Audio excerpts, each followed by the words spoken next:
evening, ladies as well as gentlemen. I'm coming on the heels of a very interesting run as mage. I had a mediocre deck. I should have lost like 5 wins, but my opponent made an epic misplay. Got up to 7. Could have probably won if I'd played a taunter. I chose not to. I chose instead to gamble by putting lethal damage on the board, and then my opponent drew a bite and killed me. So anyway, it's been lots of fun. Was happy to get to 7 wins. I don't want to play mage twice in a row. I need a little bit of time, guys. I need a little bit of time before I can play warrior again, so we're going to do another run as Paladin. Alrighty, well, I think Equality is a pretty nice card. The Ancient Mage, not actually the worst for Paladins. They do have lots of free minions, but Paladins, I mean, apart from Consecration and Hammer of Wrath, aren't really big on the whole spell thing. So we'll take Equality. This is an out. Paladins, as we know, not so great with removing big creatures, so this gives you an out against them, and, you know, with Consecration, of course, is a combo to just kill everything. Alright, well, we've talked about this before, but I think Divine Shield is very important for Paladins, so we're going to grab this guy right here while we got him. Lay on Hands, interesting card, way too expensive. There has to be literally, like, nothing you need to do that turn in order for this to be worthwhile. I would much rather take the Sea Giant. Now, the Blood Knight with the Divine Shield can be like a combo, but we'll take the safer card here in the Giant. We are getting a legendary here. So, the Blood Mage, of course, is a safe pick. It's a little bit like a Loot Hoarder and a Kobold Geomancer all rolled up into one. The Cairn Bloodhoof, he's a popular guy, but I'm not a super big fan. I mean, 4/5 is pretty crappy stats for 6 mana. It's a Chillwind Yeti that regenerates once, is basically what it is. Now, Baron Geddon, this is what we call a non-bow. It kills off all your Paladin minions. So he's really aggressive, but is also very double-edged. Well, I don't think this guy impacts the game very much, so we're going to take Cairn Bloodhoof. There definitely are worse legendaries that one could take, and we'll be happy to grab that one there. Now, the Secret Keeper is an interesting choice. You could try to go for super aggression with the Paladin, because the Paladins do have just 1 mana secrets, so it's the easiest to pump that thing up. But let's actually take a good card in the form of the Azure Drake. Let's take another Azure Drake, because this stuff is kind of crappy. Guardian of Kings. Many a time have I played a Paladin wishing and hoping and praying they don't have the Guardian.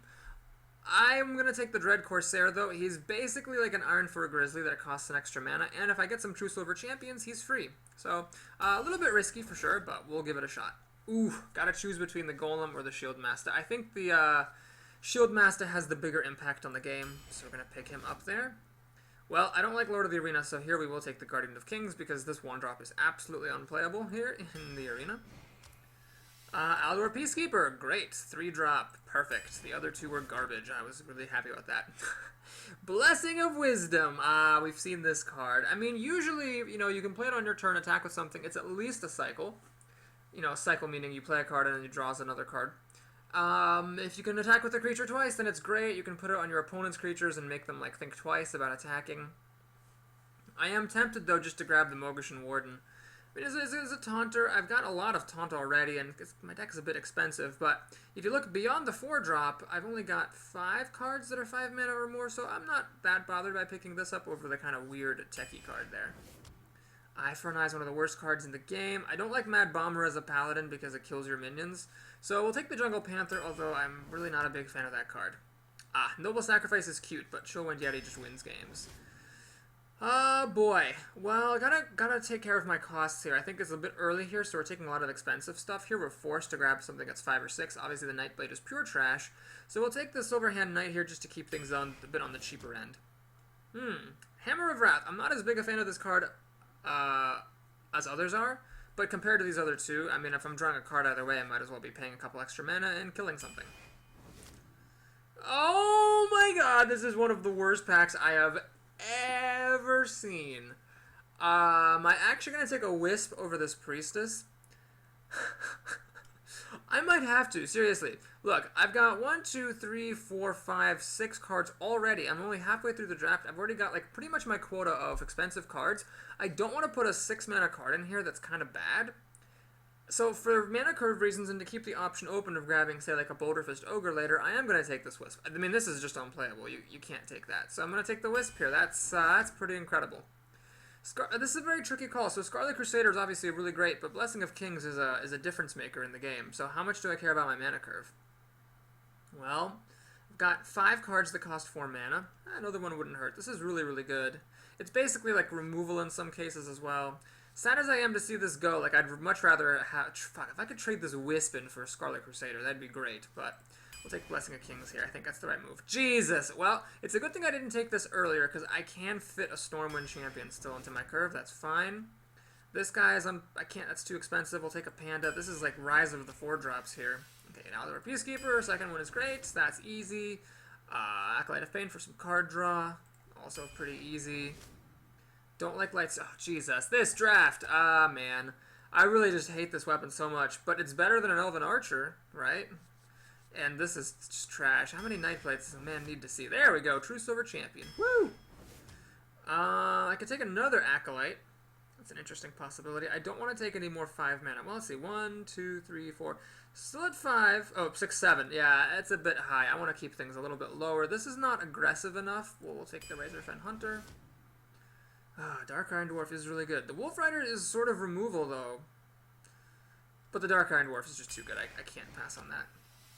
Alright, well, Molten Giant, I've spoken frequently how not a fan of him I am.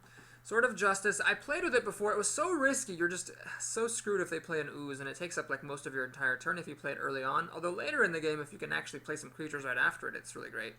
And the Faceless Manipulator can be an out against some things. Let's take the Sword, though. Keep my costs down. Yet another 4-drop. Well, Cult Master is really good. And here we'll grab Humility to make sure we have an out. Spiteful Smith, I really only have... Well, actually, I was forced to take Light's Justice. I've got 3 weapons here. Light's Justice, Sword of Justice, although I don't want to swing with this per se. And True Silver Champion, this could be good. But we'll take the Grizzly here, keep our curve a little bit lower. And, alright, since I very aggressively passed on expensive creatures, now that I've got trash looking at me here, we'll take the Sea Giant here. Have a couple of those epics. And, yeah, this is a bit of a weird deck. It looks very different from the previous deck. I only got 1 Panda this time, but hopefully I'll be able to do some Panda action with my Divine Shield Granter and my Outdoor Peacekeepers. I have 2 Outdoor Peacekeepers, only one of the dudes whose name I can never remember that grants Divine Shield. Argent Guardian, Protector of Argent, Ardent Protector, Argent Guardian Protector, Guardian Protector, Master Lieutenant Marshal General of the Ardent, something along those lines. Anyway, let's go ahead and see who's in our first game. Alright, Mega Fred the Paladin. So we're trying to, again, the strategy that kind of worked last time. This is the take lots and lots of good 4-drop strategy. Well, I'm second, so we'll actually keep Humility, make sure... Oh, no, wait. I don't want Humility if I have this too. That's a bit too much humiliation. Let's pass that back. The plan here seems to be to coin out the Razorfen on turn 2 and play this on turn 3, perhaps. Use it a bit aggressively, maybe, but just get a 3/3 on the board for a little bit of value. Right, nothing. Oh, hey, I do get something on turn 1. Well, actually, the Light's Justice, piece of shit that it is good for one thing, and that is for killing Paladin recruits. So I've got a very efficient way of dealing with all his recruits. That's good to know. He's gonna make a recruit. Okie dokie. Moke poke. Hoke boke. Snorkely bokely. Alright. Well, let's go ahead and whack this. Now I have 2 options here. I could either make a recruit myself, or I could coin out this Razorfen Hunter. If I hang on to the coin, I can actually make Ascension on turn 3. I'm going to do that, actually, because I think that getting this guy out a turn earlier, and then being able to play this the turn after that, gives me more value than getting this out a turn earlier. Like, what's this going to do? Trade against a 3-drop? Not that exciting. I'd rather block a 3-drop in its tracks, kill it, and get some value for my Ascension.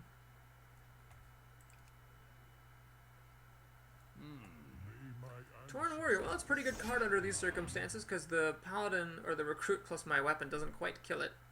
I could Peacekeeper it, but that doesn't really solve any of my problems. Do you really have 0 mana cards here? What do you got, like a Wisp in there? Oh my god, that was a nightmare pack.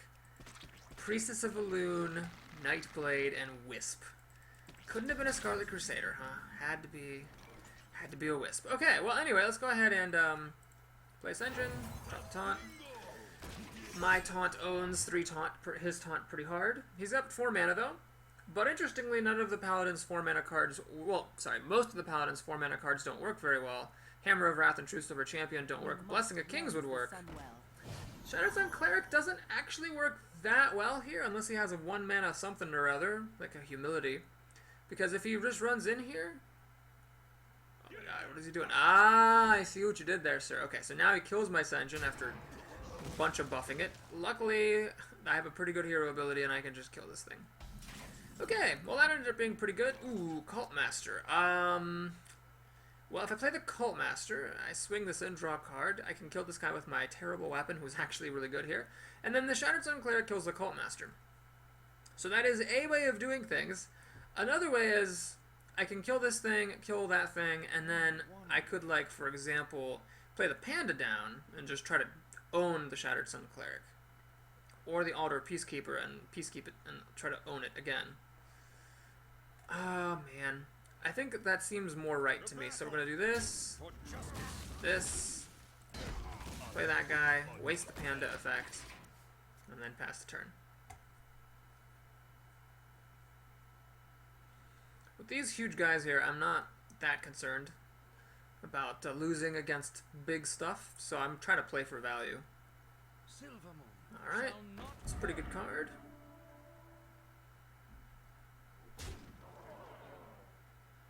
So his hope is to trade the Divine Shield for the remainder of the Brewmaster. He's got a secret. Ah, crap. Well, let's do the following then. I don't want this to run into Noble Sacrifice. That would be just plumb silly. So what we're going to do is we're going to swing at this Divine Shield. If it's Noble Sacrifice, I flush it out. If it's not Noble Sacrifice, I pop Divine Shield. It is not Noble Sacrifice. Interesting. So it seems like something's coming back to life. Most likely the situation. What that means is that I need to kill the Shadowstone Cleric. I don't want this guy coming back to life with 1 health and Divine Shield. Do I want to put Divine Shield on this? I do, actually. I really do. Do I want to put it on first? Or yeah, it doesn't matter. Let's just put it on now. Kill that thing. See if it's redemption. It is. Okay. We must cleanse the Sunwell. So he gets a little bit of value there. He's going to be able to kill my guy. Now, I swung... If I had waited and try to play around Redemption, then I could have killed it, then finished off with my weapon. Instead, I cannot do that. But such is life. So we'll play that thing. My opponent's actually got a bit of a life lead because I've been using my weapon quite a bit.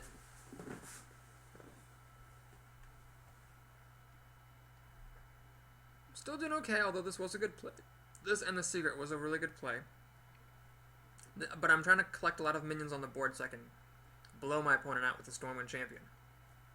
With what he has right now, he can clear out 2 of my things. No! Argent Commander! God damn it. I told you, every time that thing comes down, it's like a no moment, because now he's going to kill 3 of my creatures. Only 1 of my... Whoa! He's going to ignore me? Holy shit, he is going all the way aggressive. He's like, I'm going to finish you off. Well, that is not going to end well for my opponent. That is a fact for the ages here. Why does he always pass at 0 mana? What do Paladins have for 0 mana? I think it's just a Wisp. Pass your turn. Okay. Well, I think here the clear move is to play a Cult Master. Well, hang on. Is it that clear? I could play Altar Peacekeeper to try to, like, save my stuff a little bit. Let me think. The problem is that my stuff all deals 2 damage, and 2 of his things have 3 life. I wonder. Let me think. If I play this guy, I can't hit anything with my weapon anymore. So let's see. I can pop Divine Shield. Man, it's actually really difficult to kill off all his stuff. I can kill. Like, I have to leave something alive. I wonder. Okay. What I think we have to do then is we have to use this to reduce how much damage I take in. So we'll do that. We're gonna bemoan the fact that I don't have enough mana to play Cult Master. We'll do this. Do this.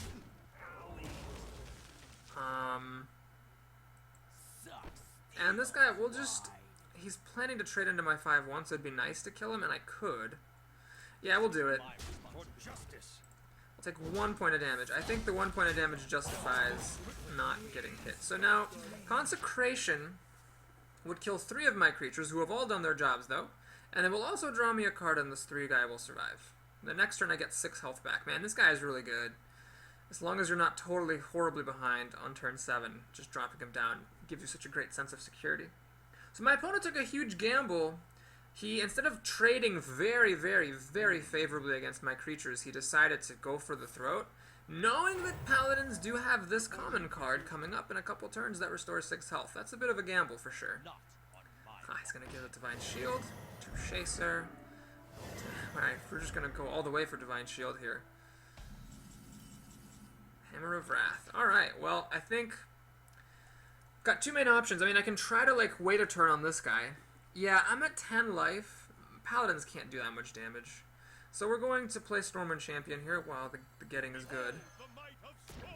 And, alright, let's go ahead and, you know, draw some cards. So basically, my stuff that already dies to Consecration, I'd like it to stay dying. Can I win? Hold on, whoa. 6, 9, 12, 16, 18. I can deal 18 damage, but I've dealt none so far, which is a bit sad. Okay, so anyway, we're gonna go ahead and, pop the Divine Shield. And draw a card. Zero Drake, that's nice. These guys already died of Consecration, and having 1 health versus 2 health is not important.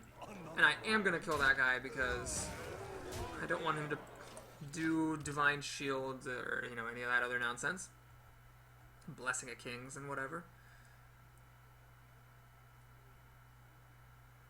Pretty sure with 3 cards, Paladins can't deal 10 damage.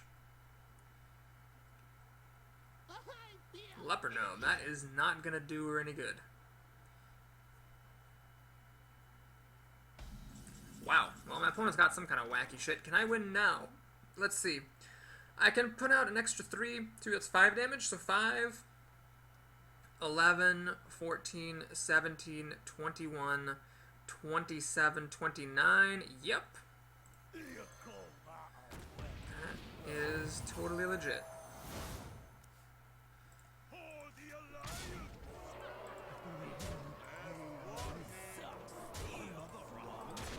Alright, that was a good game against Mega Fred to start things off. Love the names in capital letters.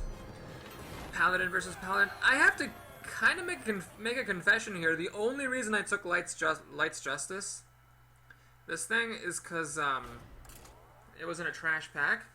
But it was actually pretty good that game. I mean, I don't like it because it's basically like a rogue dagger with 2 more durability. So I figure it's like not that much better than a hero power, so it can't be that good of a card. But yeah, it was really great. It killed off a recruit, popped a Divine Shield, and it killed 1 other creature. So, and then it actually pops 2 Divine Shields. Yeah, popped 2 Divine Shields, killed a recruit, and maybe I had a durability left over that I didn't use. But it was good that game. I mean, I don't know if it'll be good every game. Oh my god, this is such a troll name. Look at this. I can't lose. That person is clearly just trying to, like, troll people, be like, you know, put them on edge if they lose against them, you know, and make them feel bad. This is actually quite the combo here. Jungle Panther lies in stealth, and you play Argent Protector, put Divine Shield on it, smack really hard. Problem is, by the time you do that on turn 4, the person could be dropping Chillwind Yetis and Stormwind and Sen'jin Shield Masters, which don't quite die to this 4 attack. I think that's the problem. This thing is very fragile, and it doesn't really kill a lot of 4 drops, so it's just not that great. Now this Sea Giant, I got 2. One of them could have been the Divine Shield Skilling guy, so maybe I'll regret that since I did draw the combo here. Ah, Mana Wraith. Well, luckily for me, these minions don't get affected. And I didn't want to play this anyway. Although next turn, I might actually be screwed because this thing will be stopping me from playing my Panther. Alright, my opponent life taps for a card. I could put Divine Shield on my guy. That seems silly. I'm just going to make another guy, I guess. And, I'm going to swing by my opponent. The reason for this is that I don't want to give my opponent the option of suiciding this. Let's say I'd run my guy in, make it a 2-1. He could have then killed it against my other one and then played a 3-drop. If he's got a 3-drop here that he wants to play, he's screwed and he can't do it. And he can't kill this thing off. It's going to drain life from one of my minions. Well, that's canceling out the card advantage he's got from his hero ability. I would say that was probably a mistake. That seems like a mistake to me. Luckily, weapons are not affected by that, so we will kill that thing and have another durability on it. I didn't lose any life because it had damaged me before, so I was able to actually heal and then drop back. And so we're up to turn 4. Pretty much nothing has happened. My opponent has 7 cards to my 6, and he's to play, so that's fine. I went first this game, which is nice. Did my opponent use the coin? Oh my gosh, I think he did. Can't remember. I think so, though. Okay, I got my legendary. That's cool. No need to play this. I could play this thing. I can also play this. I think this is what I want to do. Let's do this. Put a divine shield on it. Swing. So Hellfire would be annoying here, but not terrible. It would just kill a creature and a recruit, but the divine shield would pop, preserving my Panther. Shield Master. See, that's what I'm talking about. The divine shield, like, it's just not quite enough. So I've got some options here, though. As is always the case. Uh-oh. What are you doing, buddy? That's stealthed. Can't touch this. Do. Okay, I have a couple of options for dealing with the situation. Well, I have even more options now. Well, I'm just a man of options. Okay. Option number... Man, there's like so many things I could do. It's like overwhelming. Option number 1, play my legendary. Option number 2, play the 8/8. Option number 3, play Dark Iron Dwarf on the Panther. Buff it. Kill this engine that way. Swing. Option number 4... Panther plus the Paladin, swing with the 2. Option number 5, True Silver Champion this, use the thing, keep the Divine Shield on it, swing. Wow, there's so many things I could do. I guess I'll put the Giant on the board because it hits the hardest. And we will use the True Silver Champion and the Recruit. Take away the Taunter, this will preserve the Divine Shield on that. Well, my opponent's got to be concerned here. I mean, this is 14 damage, and he's at 19 health. Corruption. Well, this is a really great example of why that is a terrible-ass card. Okay, so you've played Corruption on my 8/8, but now you can't play any creatures, because I know that this thing is dead, so I might as well use it to kill your creatures. And even if you don't play any creatures... touche. I can hit you for 8 damage. So, what have you really gained? Well, I think a good use of that Giant's last times on Earth is to kill the Kodo. Let's keep on swinging. And don't see much reason not to play this thing.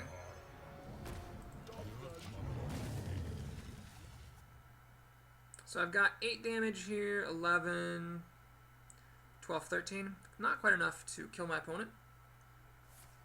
Drain life, but he's going to pop the Divine Shield and get some life back. That's almost half his mana, so I can't complain. Hellfire, well, that hurts him too, so he's got to be a little careful here. Okay, all I would have to say is that was really not that bad. Let's go ahead and just put some power on the board here. And swing for 6. Alright, well, this Warlock, Mr. I Can't Lose, definitely summoning portal, okay.